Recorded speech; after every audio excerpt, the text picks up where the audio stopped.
Hi everyone, it's me, Amy again, and today I'm making a video about something that's extremely important in my life, and that is Overeaters Anonymous. Now, if you guys don't know what Overeaters Anonymous is, it's a lot like AA, Alcoholics Anonymous, only for people who compulsively overeat, and this could mean binge and purge.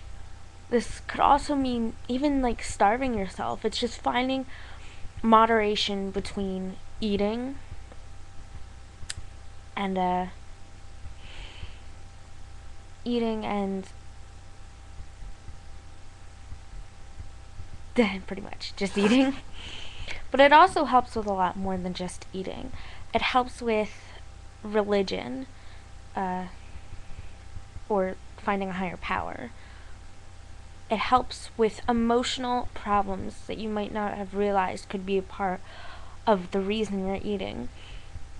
When I went to Overeaters Anonymous the first time about a year ago, I sat down in a chair, and it was weird because that first meeting, not only was the speaker someone that I absolutely could relate to, but it was when they got to read the Welcome Home, and I don't know if you know what the Welcome Home is, but it's pretty much a saying about just a list of things that you went through, and then at the end of the sentence, like, if you ever at night thought you didn't belong in this world, welcome to Overeaters Anonymous, welcome home. And that's the thing. When you're an overeater, like I am, you can get big, or you can just have a lot of emotional problems. There's isolation, there's bad hygiene, which is really weird, because I do suffer from that.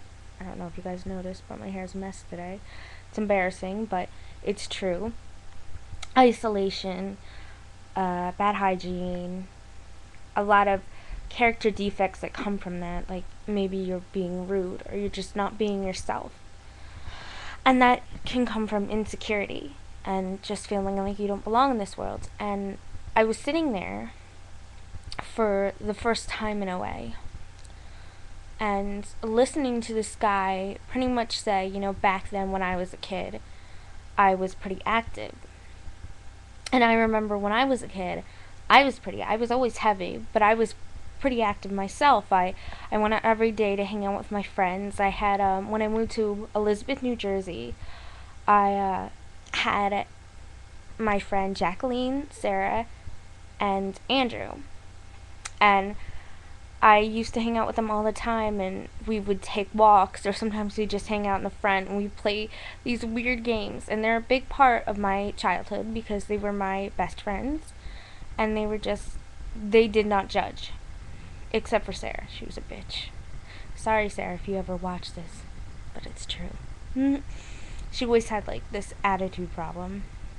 But the thing is, when I look back on that, I totally see that I was more active than I am now. When I left that place, I came to Pennsylvania, and I moved to Croydon.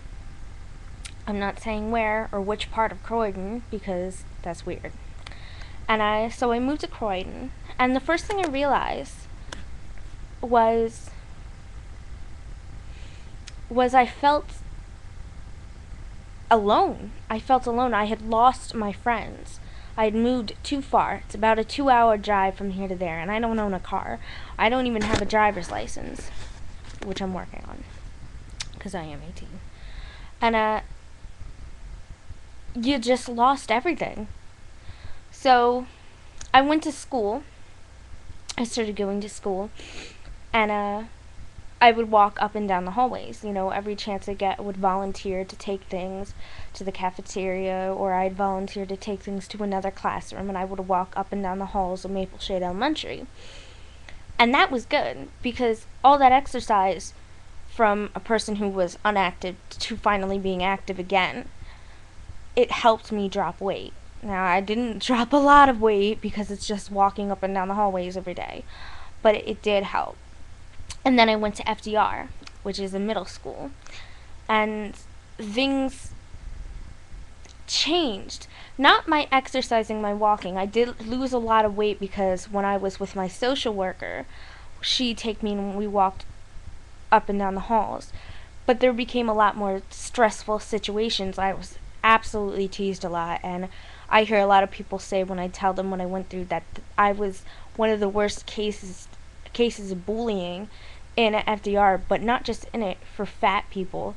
I was considered one of the worst. They heard in OA when I told them about how bad that bullying was, and I didn't tell anyone in my school. I didn't tell teachers. I didn't tell friends how bad it was because I didn't want to know. I didn't want them to know that I felt ashamed. I felt ashamed of myself. I felt like I'll never be perfect and that I'll never fit in, and that I was just ruining this whole school for everyone because I was fat, which is insane because the people just made fun of me all the time. I shouldn't have been the one ashamed. They should have been ashamed to know that they were too hard on someone. So when I left that school, I dropped out of it after the first year and I began going to an online school. And again, my weight went up because I wasn't exercising. I wasn't going out. I didn't want to leave the house. When you're put through so much bullying that you fear the next time you go out, you're going to see someone from that school and they're going to poke fun of you. You don't want to go outside at all. You don't even want to get prepared to go outside. All you want to do is stay inside and hide. And that's what I felt like. And when I think about it, I just realized, I was a case of bullying that a lot of people saw. I had teachers say things behind my back.